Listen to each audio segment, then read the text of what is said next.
네, 오늘 우리에게 주신 하나님의 말씀은 예레미야 31장 31절부터 34절 말씀입니다. 화면을 보시고 함께 봉독하시겠습니다. 여호와의 말씀이니라. 보라, 날이 이르리니 내가 이스라엘 집과 유다 집에 새 언약을 맺으리라.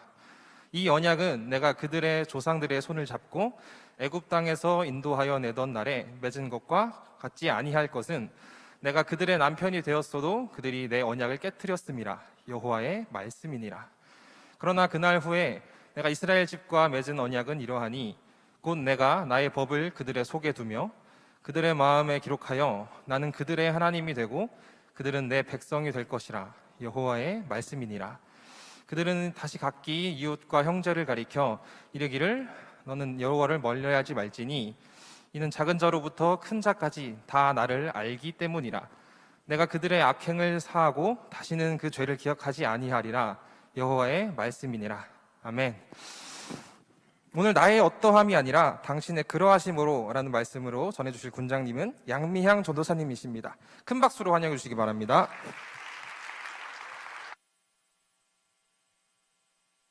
여러분 반갑습니다. 우리 찬양 한 곡 하고 말씀 듣도록 하겠습니다. 오늘 이곳에 계신 성령님, 오늘 이곳에 계신 성령님, 우리에게 말씀하시고 우리를 가르치소서. 다친 우리 맘 열어주시고 주의 빛으로 밝혀 우리를 인도하소서. 한 번 더 찬양합시다. 오늘 이곳에 계신 성령님, 오늘 이곳에 계신 성령님, 우리에게 말씀하시고 우리를 가르치소서. 다시 우리 맘 열어주시고 주의 빛으로 밝혀 우리를 인도하소서. 주님보다 앞서지 않고 겸손하게 주님의 말씀 기다리니 주님 손에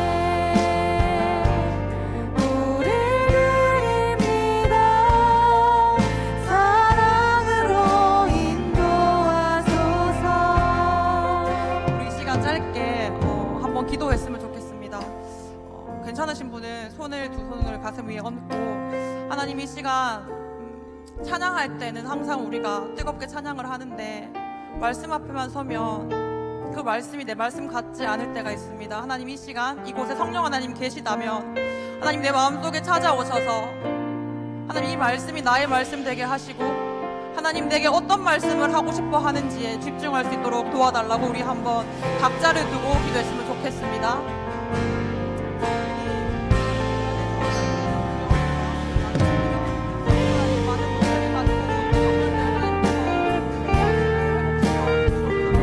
하나님 말씀 가운데 하나님께서 무엇을 우리에게 준비하셨는지 어떤 마음으로 살아가야 할지 결단할 수 있는 그런 시간 되게 해주시고 도와주시고 하나님 감사합니다. 하나님 사랑하는 마음으로 우리 이 시간 함께 모였습니다. 하나님 주님의 말씀 가운데에 성령 하나님께서 역사하셔서 이곳 가운데 계신 성령 하나님이 나의 하나님 되어질 수 있도록 주님 도와주시옵소서. 감사합니다. 예수님 이름으로 기도드립니다. 아멘. 여러분 우리 한번 인사해 볼까요? 해피 뉴 이어, 해피 뉴 엑츠. 한 번 더 해피 뉴 엑츠. 여러분 해피 하시죠? 네. 2022년이 시작된 지도 어느덧 일주일이 훨씬 지난 것 같습니다. 송구 영신 예배부터 엑소더스 또 말씀 축제까지 함께 달려오느라 어느새 벌써 22년이 되었어요. 저는 연말과 연초의 경계를 잘 못 느끼고 확 이렇게 슝 하고 새해가 시작된 것 같습니다. 은혜 가운데 새해 잘 맞이하셨나요? 새해, 새내기, 새학기, 새친구, 새벽, 새싹, 새댁 이렇게 new라는 형용사로 시작되는 한국어는 새라는 뜻이잖아요. 제가 이 새라는 접두어를 가진 이 단어를 찾아봤는데 대부분의 것들이 좀 어떤 새로운 것들을 시작하는, 무언가를 준비하는 풋풋한 느낌의 단어들이 많은 것 같았습니다. 여러분, 새해의 모든 것들을 여러분 새로운 마음으로 새롭게 결단하십니까? 제가 2018년도에 평창올림픽 있었잖아요. 평창 동계올림픽에서 3주 정도 자원봉사를 했었어요. 제가 맡은 업무는 스피드 스케이팅 경기장에서 그 외신 기자들 있죠. 외국에서 온 기자들을 보조하는 그런 역할을 맡았는데요. 여러분 기억하실지 모르겠는데 18년도에 있었던 그 평창 올림픽 스피드 스케이팅이 좀 핫했어요. 저는 사실 그전에는 평창 그 동계올림픽이라는 그 스포츠에 별로 관심이 없어가지고 제가 거기에서 일을 하게 된다라는 걸 알았지만 뭐 스피드 스케이팅이 정확히 어떻게 하는 경기인지도 잘 몰랐었는데 약 3주간 경기장에 출퇴근하면서 거기 경기를 매번 관람을 했거든요. 보니까 너무 스피드 스케이팅이 막 짜릿한 거예요. 그때 이상화 선수가 일본의 고다이리 그 선수랑 같이 경기 끝나고 이렇게 트랙을 같이 국기를 들고 도는 장면이 있었는데 그거 보니까 굉장히 애국자가 된 것 같고 마음이 찡하고 그랬던 새로웠던 기억이 납니다. 제가 남아공에서 2년 정도 선교사로 있었는데 거기에서 평창 동계올림픽 자원봉사자로 지원을 했어요.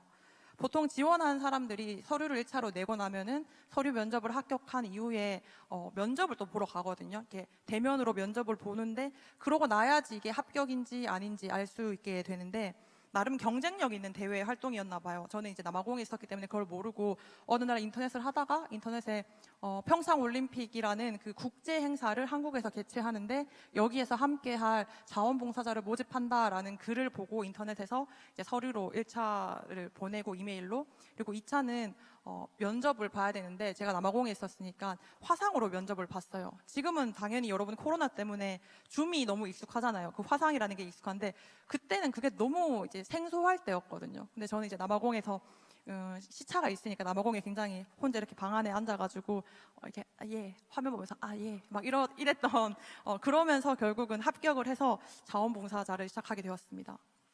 제가 자원봉사를 평창에서 하게 된 계기가 사실 따로 있었어요. 뭐 올림픽에 관심이 있었던 건 아니고 생각해보니까 저는 교회에서만 자란 키즈더라고요. 교회 친구들, 그리고 학교에서도 뭐 중학교 때, 고등학교 때 학교에서 친구를 만들면 그 친구를 항상 교회로 데리고 가서 교회 친구로 만들었어요. 그리고 대학교에 올라가서도 교회 다니는 친구들하고 유독 더 친하게 잘 지내다 보니까 세상에 생각보다 별로 큰 유혹 받지 않고 뭐 교회, 집, 학교, 일터 이렇게 왔다 갔다 하면서 제 인간관계를 거의 교회 안에서만 하게 되었는데 그러다가 이제 남아공 선교를 가게 되었어요. 가니까 물론 이제 문화도 다르고 언어도 다르니까 부딪히는 게 많았겠죠. 근데 그걸 넘어서서 같은 선교로 온 그 국제에서 온 외국에서 온 선교사라고 온 사람들끼리 모여 있는데도 거기에서 내가 믿고 있는 내가 아는 하나님과 얘가 믿고 있는 하나님이 너무 다르다라는 생각이 좀 들었어요. 그래서 남아공에 있을 때는 제가 신학을 할 거라는 생각을 별로 못했기 때문에 그때는 그냥 그런 마음, 내 인간관계는 전부 다 교회가 다였구나. 교회 안에 있는 인간관계가 전부 다였구나. 그러면은 내가 좀 다양한 영역의 사람들을 만날 수 있는 기회를 한번 만들면 어떨까. 그리고 내가 그렇게 했을 때 좀 인간을 이해하는 범주가 넓어지지 않을까라는 마음에서 사실 평창 올림픽을 지원했습니다. 그리고 같이 합숙하면서 한 3주 정도 같이 합숙하고 같이 일하는 그 시간 가운데에서 그런 마음이 조금 있었어요. 교회 사람 아니라 세상 사람들하고 한번 지내보자. 세상 사람들이랑 같이 한번 살아보자. 살면서 이 사람들이 어떤 생각을 하고 살면서 또 어떻게 살아가는지, 그리고 가능하다면 이 사람들하고 종교에 대해서도 한번 이야기해보고 싶다라는 마음이 들었습니다. 그런 심정으로 신청을 하게 되었는데 다시 새해 이야기로 돌아가서 새해가 되면 다들 여러분 그 계획을 세우죠. 다들 뭐 새롭게 뭔가 시작하고 싶어서 다이어트나 뭐 운동이나 영어 시험 자격증과 같은 많은 계획들을 세우게 될 겁니다. 저에게는 이 평창올림픽이라는 자원봉사가 딱 그런 느낌이었어요. 2년간 남아공에서 선교사로 있다가 이제 한국으로 들어오게 되면서 새롭게 경험하여지는, 뭔가 새롭게 결단하여서 새롭게 무언가를 시작해 봐야겠다라고 생각하는 만남에 그것들을 지원했던 것 같습니다. 여러분, 부잣집에서 구박받으면서 일하는 여자가 있었어요. 그 여자는 아침 일찍부터 밤늦게까지 일을 하면서 돈도 제대로 받지 못하고 구박받고 눈치 보는 그런 삶을 살아갑니다.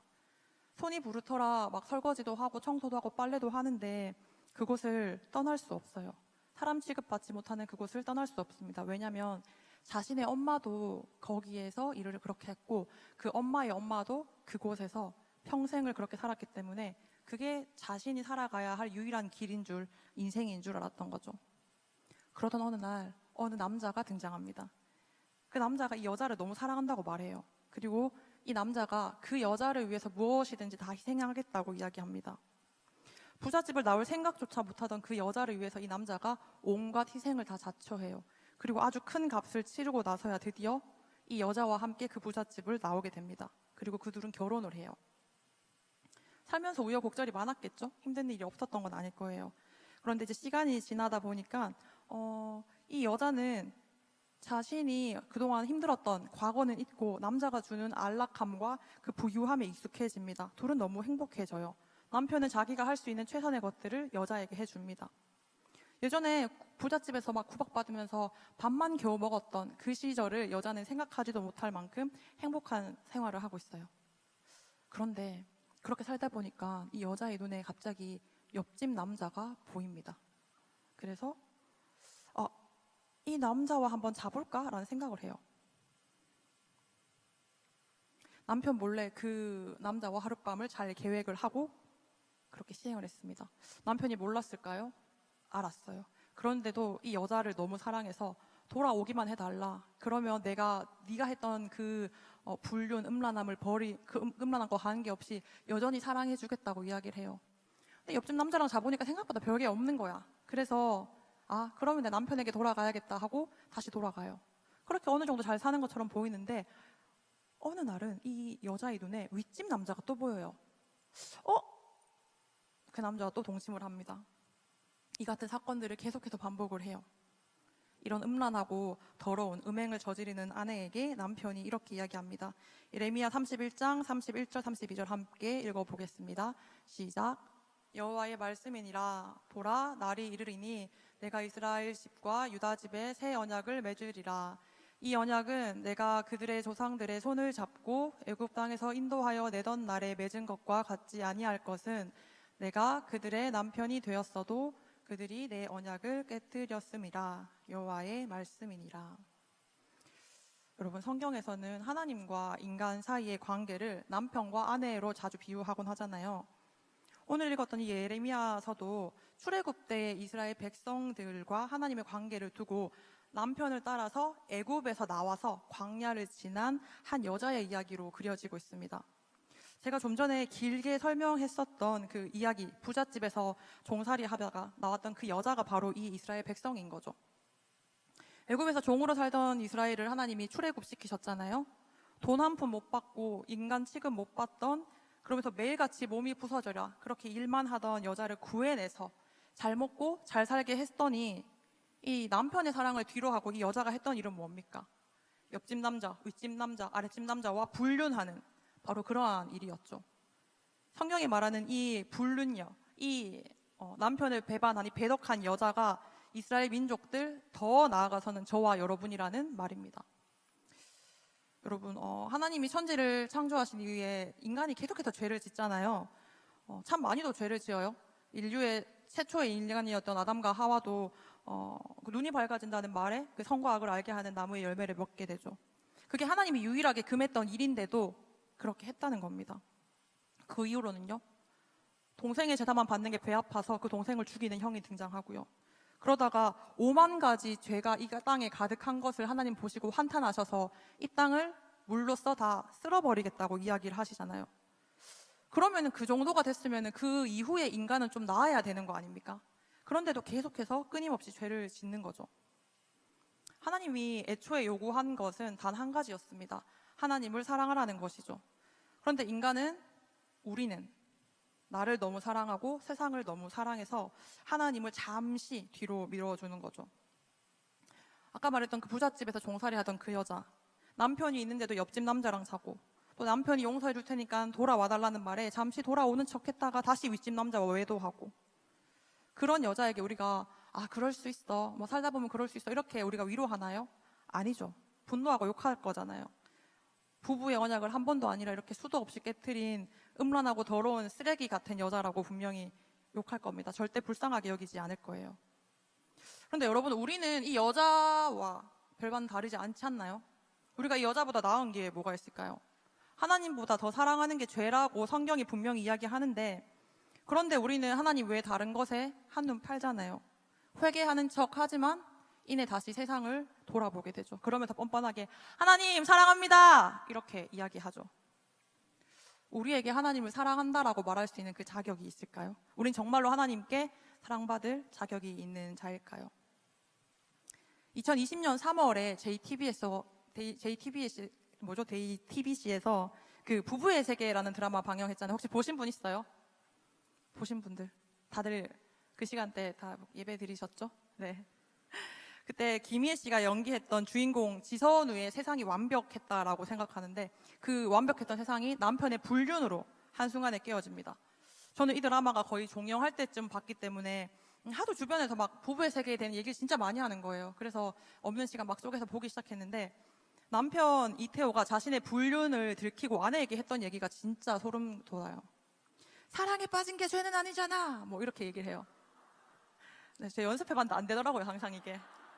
그 삿바죄아라고 막 줄임말로 줄여가지고 한때 되게 핫했던 용어인데, 이게 근거가 뭐냐면 이 남자가 하는 얘기가 아내를 사랑하지 않아서 바람을 피는 게 아니라 아내도 사랑하지만 그 아내도 사랑하는 것과 별개로 다른 여자도 사랑하게 되어서 사랑에 빠진 게 죄는 아니잖아라는 거지 같은 소리를 하는 겁니다. 그리고 결국 이태호는 지선우랑 이혼을 하거든요. 원래 자기가 그 사랑에 빠진 게 죄는 아니잖아라고 얘기했던 그 어린 여자랑 재혼을 해요. 그리고 애를 낳고 잘 살아요. 그러다가 얼마 안 돼서 몇 년 후에, 약간 쓰레기 같은데, 이태호가 다시 지선우와 또 잠을 잡니다. 자기가 이혼했던 전처와 다시 한 번 더 불륜을 저지르게 되는 거죠. 그 드라마 보면서 굉장히 분노했는데 동시에 이게 나의 현주소가 아닐까라는 생각을 저는 했어요. 여러분, 우리가 하나님을 사랑하지 않아서 죄를 짓는 게 아닐 거예요. 잘 생각해 보세요. 하나님도 사랑하죠. 하나님도 사랑하는데, 그런데도 내 인생에 하나님보다 중요한 건 없을지라도 하나님만큼 중요한 것들이 너무나 많다는 거죠. 내 감정, 내 학업, 내 직장이 하나님보다 중요하진 않을 수 있지만 하나님만큼 뭐 그 엇비슷하게는 중요한 게 사실입니다. 그러면서 우리가 뻔뻔하게 얘기하죠. 하나님 사랑합니다. 그런데 아시죠? 저 이번 시험 너무 중요해서 이번 주만 주일 성수를 좀 제외할게요. 이번 주만 청년부 예배 말고 그냥 새벽 기도 가거나 일부 예배 드렸다가 시험 치러 가겠습니다. 하나님, 저 아시죠? 하나님 사랑해요. 그런데 리더는 못 하겠어요. 리더 말고 그냥 정말로 예배 열심히 드릴게요. 리더하는 그 시간이 너무 아깝고 그 감정이 너무 아까우니까 리더 말고 그냥 예배 드리는 일반 순원할게요. 우리는 다 하나님을 사랑한다고 말하면서 여전히 우리를 더 사랑합니다. 하나님을 사랑하고 싶고 사랑한다고 실제로 말도 하고 고백도 하고 기도도 하지만 사실은 그렇게까지 손해보고 싶어 하진 않아요. 하나님이 나의 주인이라고 말하지만 여전히 내가 조금 더 소중한 것 같습니다. 하나님을 사랑하지만 하나님 아닌 다른 것들에 의지하고 관심을 두는 우리는 마치 두 여자를 동시에 사랑하게 됐어라고 말하는 이태호와 별반 다를 것 없어 보입니다.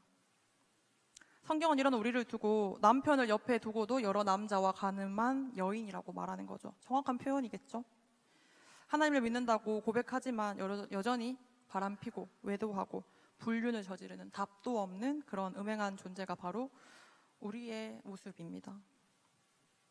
우리가 아는 것처럼 이스라엘의 백성들, 하나님의 백성들이라고 불린 그 이스라엘 민족들이 끊임없이 죄를 저질러요.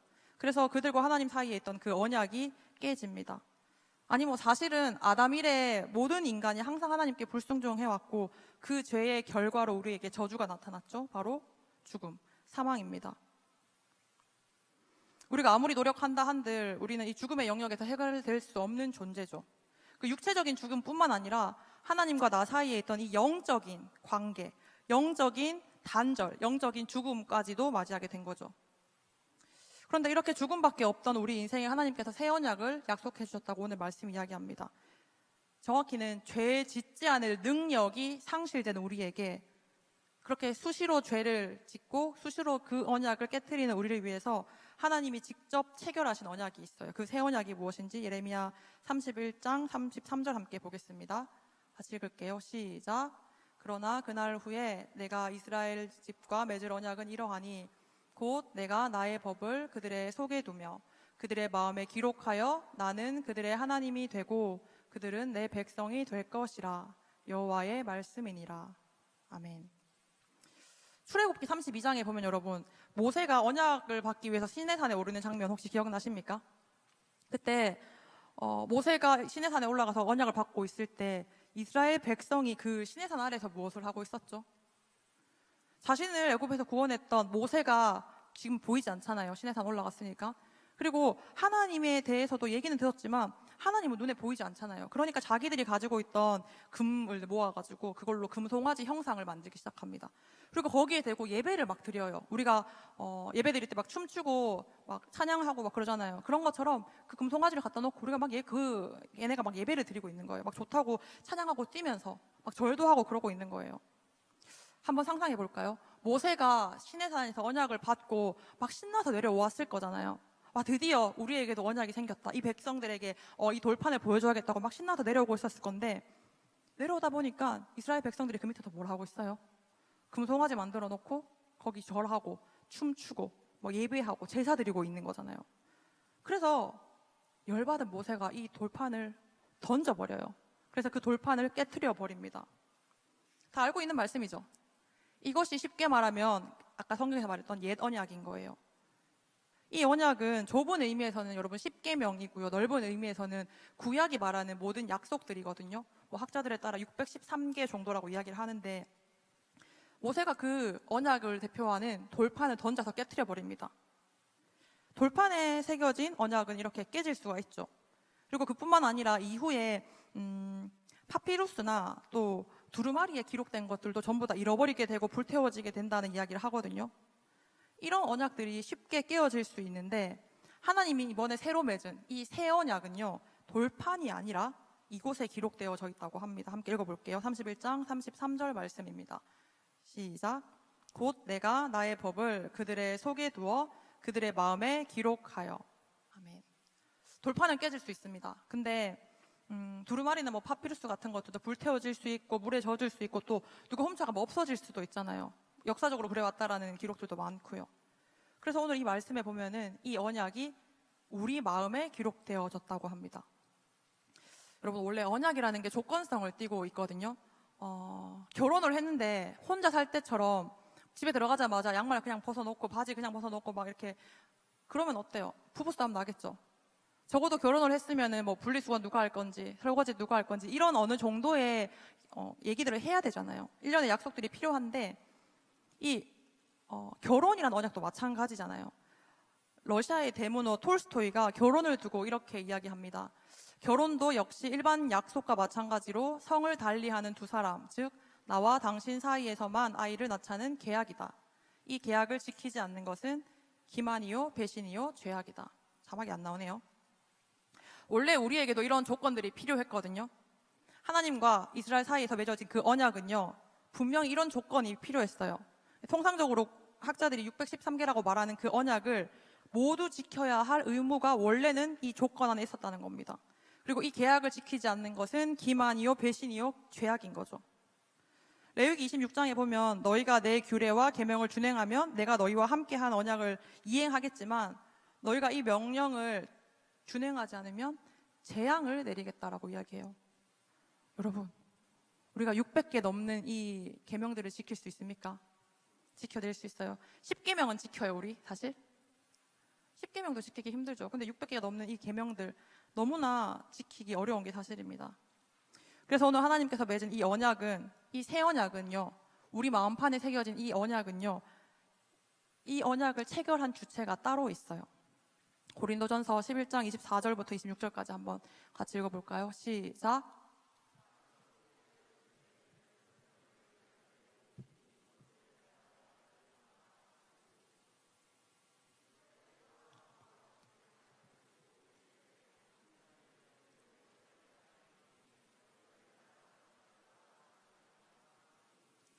너희가 이 떡을 먹으며 이 잔을 마실 때마다 주의 죽으심을 그가 오실 때까지 전하는 것이라. 이거 성찬식 할 때 많이 듣던 얘기죠. 예수님께서 잡히시던 전날 밤에 제자들과 함께 성만찬을 하시면서 하셨던 말씀인데요. 누가복음 22장에는 내 피로 세운 새 언약이라고 이야기하고, 또 마태복음에는 나의 피 곧 언약의 피라고 이야기합니다. 예수님께서 이 피로써 새 언약을 세우셨다라는 거예요. 바울이 고린도전서에서 이 편지를 쓰면서 어떻게 끝을 맺었냐면, 이 떡을 먹으며 이 잔을 마실 때마다 주의 죽으심을 그가 오실 때까지 전하라라고 이야기를 하는데, 예수님의 피로 세운 이 새 언약으로 인해서 우리가 새롭게 거듭날 수 있습니다. 여러분, 거룩하지 못했던 우리가 거룩 그 자체인 하나님과 다시 연합하게 된 거예요. 죄로 인해 깨어졌던 그 영적 단절 상태, 하나님과 멀어진 그 상태를 다시 회복할 수 있게 된 것은요, 여러분, 나의 어떠함이 아니라 하나님의 그러하심입니다. 예수님께서 이미 완전하게 완벽하게 다 이루신 그 언약의 성취로 우리가 그분과 다시 연합할 수 있게, 그분과 다시 새 언약을 맺을 수 있게 된다는 겁니다. 히브리서 10장 10절 이렇게 이야기하는데요. 이 뜻을 따라 예수 그리스도의 몸을 단번에 들이심으로 말미암아 우리가 거룩함을 입었노라. 다시요. 이 뜻을 따라 예수 그리스도의 몸을 단번에 들이심으로 말미암아 우리가 거룩함을 얻었노라. 아멘. 여러분, 우리가 무언가를 잘해서, 뭐 혹은 너무 예뻐서, 아니면 능력이 좋아서 그렇게 그런 우리의 어떠함 때문에 하나님께 선택받은 게 아니죠. 우리는 하나님을 아버지라고 부르잖아요. 하나님이 거룩하신 분인데, 우리가 그 거룩하신 분을 아버지라고 부를 수 있게 된 것은 거룩하지 못하고 더러운 우리의 죄를 대신해서 예수 그리스도가 십자가에서 온전히 다 들이셨기 때문에, 그 예수님의 순종으로 말미암아서 우리가 거룩함을 입었기 때문에 우리가 그분을 아버지라고 부를 수 있게 됐습니다.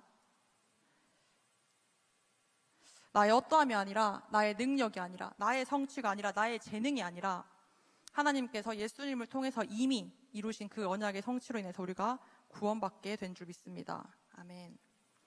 이처럼 새 언약은 예수님의 언약의 피값으로 우리 마음에 기록되었습니다. 그렇기 때문에 이 새 언약은요, 과거의 우리 죄를 해결했고, 그리고 현재 우리가 짓고 있는 죄를 해결할 거고요, 장차 우리가 지을 죄까지 어떠함에도 불구하고 절대 깨지지 않고 이 새 언약은 계속해서 지켜지게 되는 불변의 약속이라는 겁니다.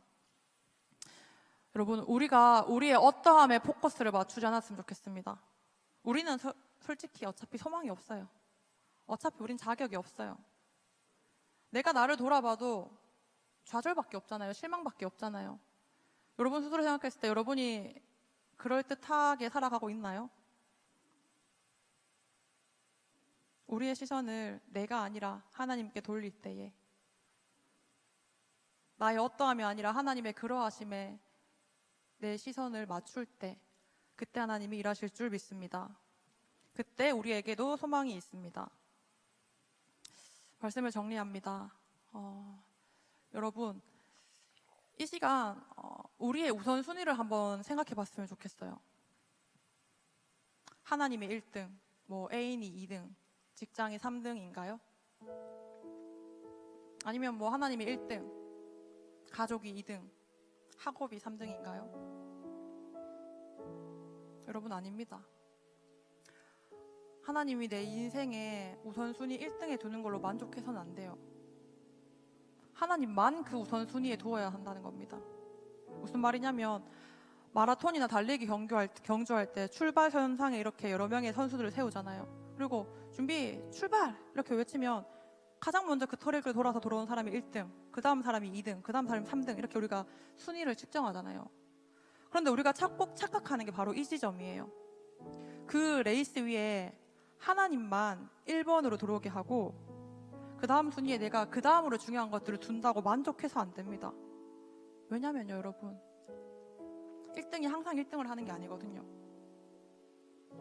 우리가 스포츠 경기에 열광하는 이유도 그거잖아요. 혹시나 2등이었던 선수가 1등 할까봐, 아니면 정말 이변이 일어나서 꼴등이었던 어떤 팀이 이번에 1등 하지 않을까라는 기대감을 가지고 우리가 스포츠 경기를 보잖아요.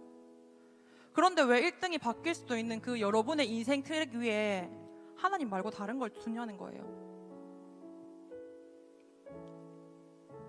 하나님이 내 인생의 주인이라는 것은요, 그 말 뜻은요, 내 인생의 트랙 위에 하나님만 세우겠다라는 결단입니다.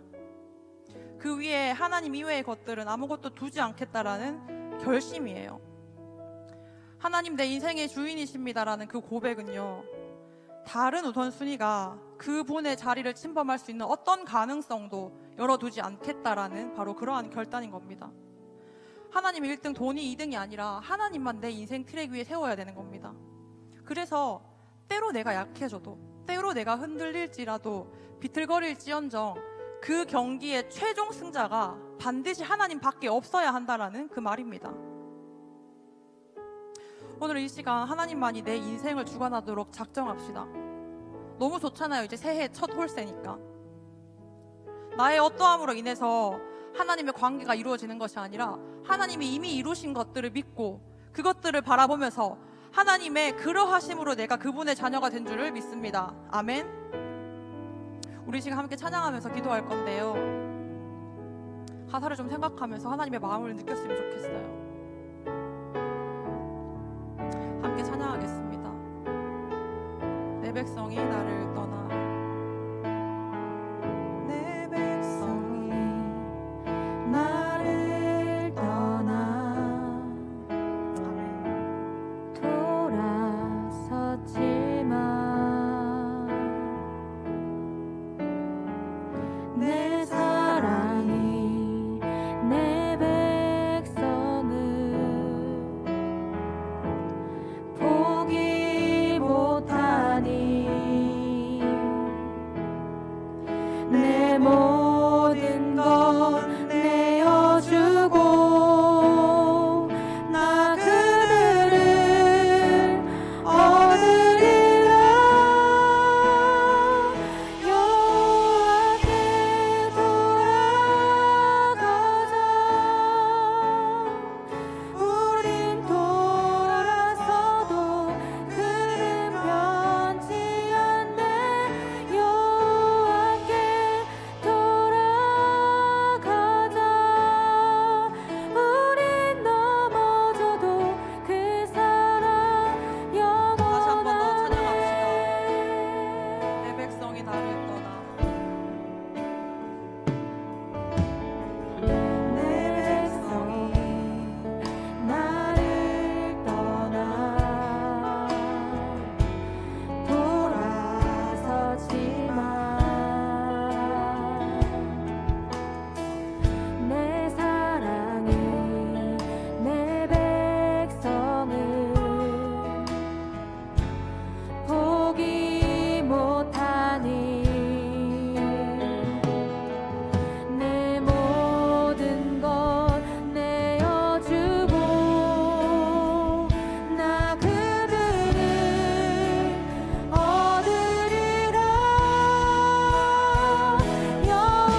회개를 히브리어로 슈브라고 하거든요. 근데 이 슈브의 원형이 뭐냐면 가던 길에서 돌아서서 방향을 돌리는 것에 있습니다. 지금 여러분 어느 방향으로 가고 있습니까? 여러분, 우리가 수없이 죄를 짓잖아요. 수없이 하나님을 떠나잖아요. 그런데 우리 하나님 지금도 기다리고 계신대요. 지금도 우리가 돌아오기를 계속해서 기다리고 계신대요. 그분이 우리를 포기하지 않고 끝까지 기다립니다. 무엇이 죄입니까? 하나님보다 더 사랑하는 게 바로 죄입니다. 여러분, 하나님 말고 여러분의 감정을 좌우하는 게 있다면 오늘 그것들 버리세요. 하나님 말고 여러분의 정신을 지배하는 것 있다면, 하나님 아니라 다른 것이 여러분의 시간을 지배하고 있다면요, 그것이 전부 다 죄입니다. 지금까지 죄의 습관대로 살았더라면 여러분 이 시간 결단하면서 그 길에서 돌아서서 하나님께로 가길 바랍니다. 지금까지 우리가 죄의 습관대로 살았다면 이제 그 길에서 돌이켜서 하나님께 나아갑시다. 지금까지 가던 그 방향이 잘못됐더라면 괜찮아요. 좋잖아요. 새해잖아요. 무언가를 결심하기 너무 좋을 때잖아요. 오늘 그 결단을 우리가 했으면 좋겠습니다. 하나님, 우리의 연약함을 용서해 주시옵소서. 하나님, 내가 반복적으로 짓던 나의 죄의 습관들을 버리도록 하나님 도와주시옵소서. 나를 사랑하시고 끝까지 기다리시는 하나님께로 돌아가겠다라는 결심을 담아서 우리 주님 찾고 기도하겠습니다. 주여!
하나님이 거룩하신 분인 걸 믿습니까?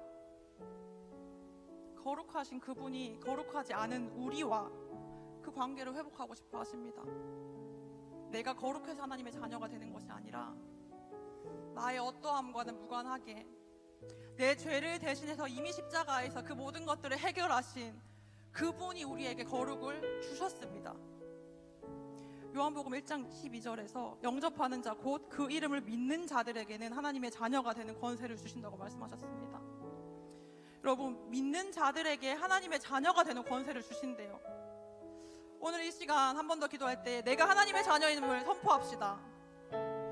여러분, 하나님의 자녀라면 하나님의 자녀다운 삶을 살아야 되잖아요. 하나님이 우리를 자녀 삼기 위해서 그 사랑하는 예수 그리스도를 십자가에 못 박히게 하셨는데 왜 우리는 여전히 죄의 노예로 살아가고 있습니까? 오늘 이 시간 하나님의 자녀로서의 정체성을 회복합시다. 하나님이 온 우주 만물의 주인이신데 우리가 그분의 자녀인데 왜 이렇게 능력 없게 사세요? 왜 이렇게 우리가 정말 능력 없이 죄의 노예답게 그렇게 살아가는 거니까? 여러분 이 시간 한 번 더 기도할 때 나의 어떠함이 아니라 하나님의 그러하심의 소망을 한번 줍시다. 하나님 나를 변화시켜 주시옵소서. 왕의 자녀답게 살아갈 수 있도록 도와주시옵소서. 온 우주 만물의 주인이신 그분의 자녀답게 살게 도와주시옵소서. 하나님의 자녀로 이 땅을 살게 해달라고 우리 주님 편고 한번 기도하겠습니다. 주여!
우리가 이제는 무엇을 바라봐야 하는지를 결단했으면 좋겠습니다.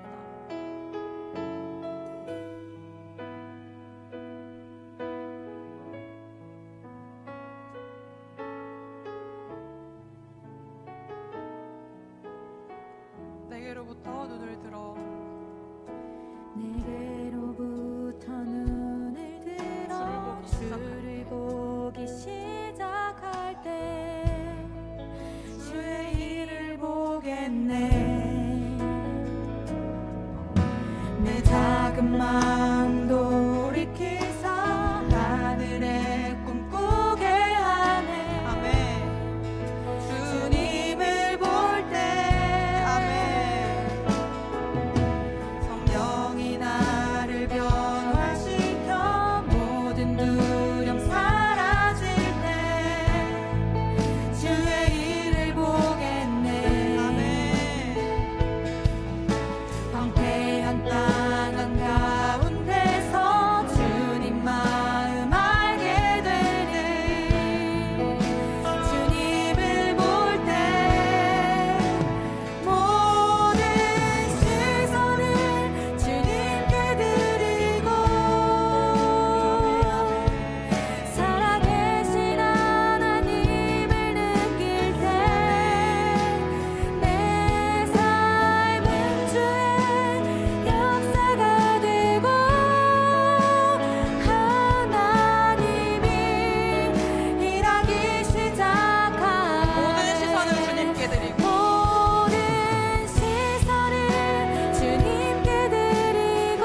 번 더 찬양합시다. 모든 시선을 주님께 드리고 모든 시선을 주님께 드리고 살아계신 하나님을 느낄 때 내 삶은 주의 역사가 되고 하나님이 일하기 시작하네. 여러분, 내가 나에게서 눈을 들어서 하나님을 바라보면요, 그때 하나님이 일하십니다. 그때부터 하나님이 일하세요. 이 시간 우리 하나님의 일하심을 기대했으면 좋겠습니다. 여러분은 하나님이 여러분을 통해서 어떻게 일하실지 기대되지 않습니까? 하나님이 우리 뉴엑스 공동체를 위해서 어떻게까지 하실지 너무 기대되지 않습니까? 저는 우리 청년들이 이 하나님의 일하심을 자랑하고 간증하는 그런 공동체 되기를 간절히 소망합니다. 우리가 그러한 하나님의 일하심을 고백하고 나누며 서로 하나님이 이렇게까지 나한테 일하셨어, 하나님이 우리 공동체에 이렇게 일하셨어라고 그렇게 고백하는 그런 감격이 일어나는 공동체 되길 소원합니다. 여러분, 내 안에 일어났던 변화들을 말하는 것에 주저하지 마세요. 여러분 안에 역사하신 하나님의 그 일하심들을 공동체에 선포하세요. 그렇게 하나님께서 우리 공동체를 위해서, 사실은 하나님이 우리 공동체가 잘 되길 더 원하시거든요. 제가 원하는 마음보다, 여러분이 원하는 마음보다 하나님이 우리 뉴엑스가 잘 되길 바라는 그 마음이 더 크단 말이에요. 이 시간 함께 기도할 때에 하나님, 우리 안에 내가 나를 바라봤던 영역들에서 이제는 하나님을 바라보길 소원합니다. 하나님, 그때 일하여 주시옵소서. 하나님 일하심을 우리가 고백하는 공동체 되게 하여 주시옵소서. 내가 일하지 않고 하나님이 일하는 그 삶을 기대하며 하나님께 모든 시선을 드리겠다라고 결단하며 함께 주님 찾습니다. 주여, 주여.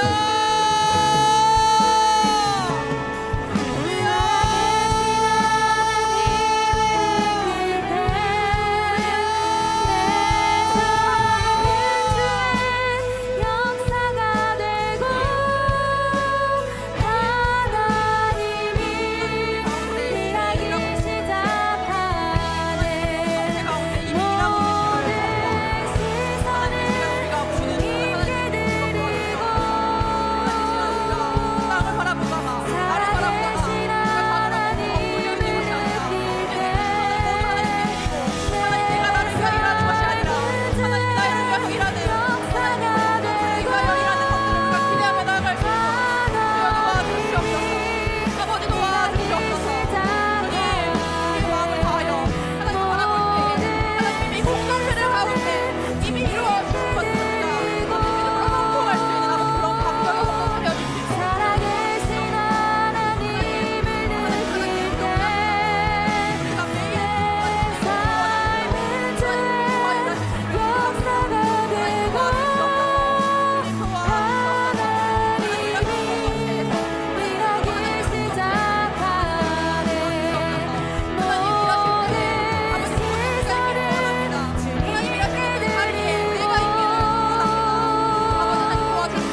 우리의 삶 가운데 이미 일하고 계신 주님을 찬양합니다. 그분이 나의 주인이시자 그분이 이 세상 만물의 주인이신 예수 그리스도임을 선포합니다. 우리 함께 찬양하겠습니다.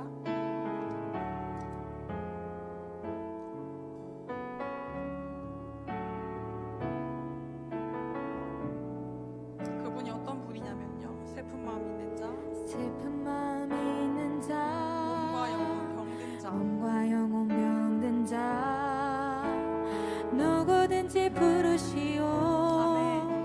예수 이름 부르시오. 그 이름을 믿는 자, 그 이름을 부르는 자, 그가 어떤 사람이든 그는 구원 얻으리. 아멘. 슬픈 마음 있는 자, 슬픈 마음이 있는 자, 몸과 영혼 병든 자, 누구든지 부르시오. 예수 이름 부르시오.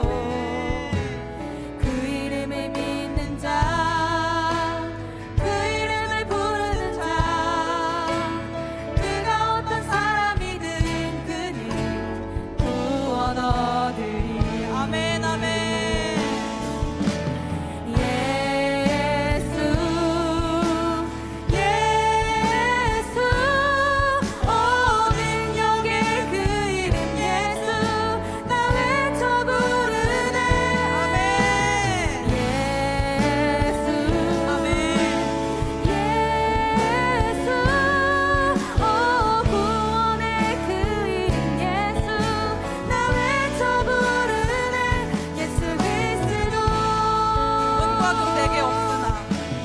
은과금 내게 없으나 나 가진 건 너에게 주니 능력의 이름 예수라.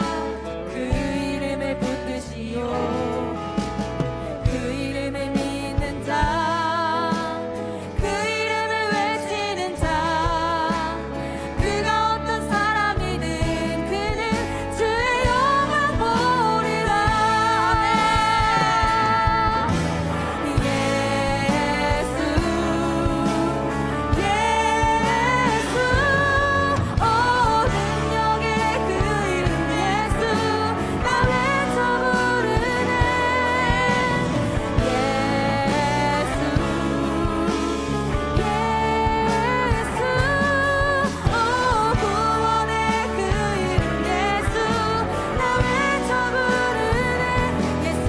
우리에게 주신 영광의 이름, 우리에게 주신 영광의 이름 나 어찌 잠잠하리. 세상에 크게 외쳐 부르리. 나의 주 예수 그리스도. 우리에게 부신 영광의 이름,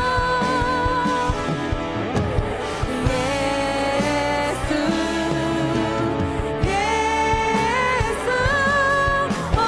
능력의 그 이름 예수 나 외쳐 부르네.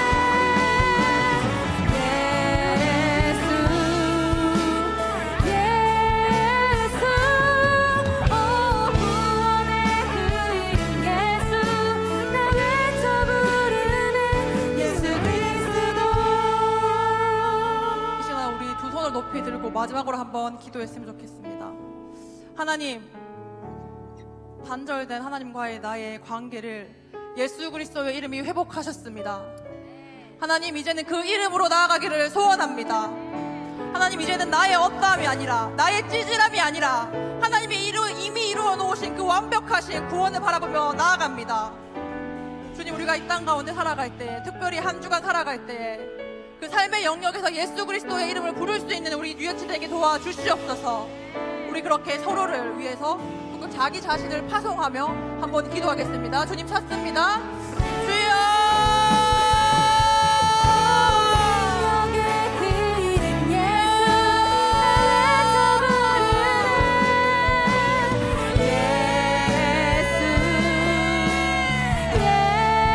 예수 구원의 그 이름 예수 나 외쳐 부르네. 예수 그리스도.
허락하심에 감사합니다. 하나님, 이제 정말 하나님의 이름만 바라보고 나아가길 소원합니다.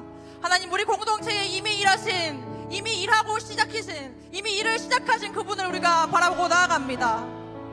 하나님, 우리가 죄의 영역에서 벗어나서 정말 하나님의 자녀답게 살아갈 수 있도록 도와주시옵소서. 주님, 나에게 그 거룩을 주시기 위하여 예수 그리스도의 이름도 허락하셨으니 이제는 우리가 정말로 하나님의 자녀답게 살아갈 수 있는 유익지 되게 도와주시옵소서. 주기도문으로 예배 마치겠습니다. 하늘에 계신 우리 아버지여, 이름이 거룩히 여김을 받으시오며 나라가 임하시오며 뜻이 하늘에서 이루어진 것 같이 땅에서도 이루어지이다. 오늘 우리에게 일용할 양식을 주시옵고 우리가 우리에게 죄 지은 자를 사하여 준 것 같이 우리 죄를 사하여 주시옵고 우리를 시험에 들게 하지 마시옵고 다만 악에서 구하시옵소서. 대개 나라와 권세와 영광의 아버지께 영원히 있사옵나이다. 아멘.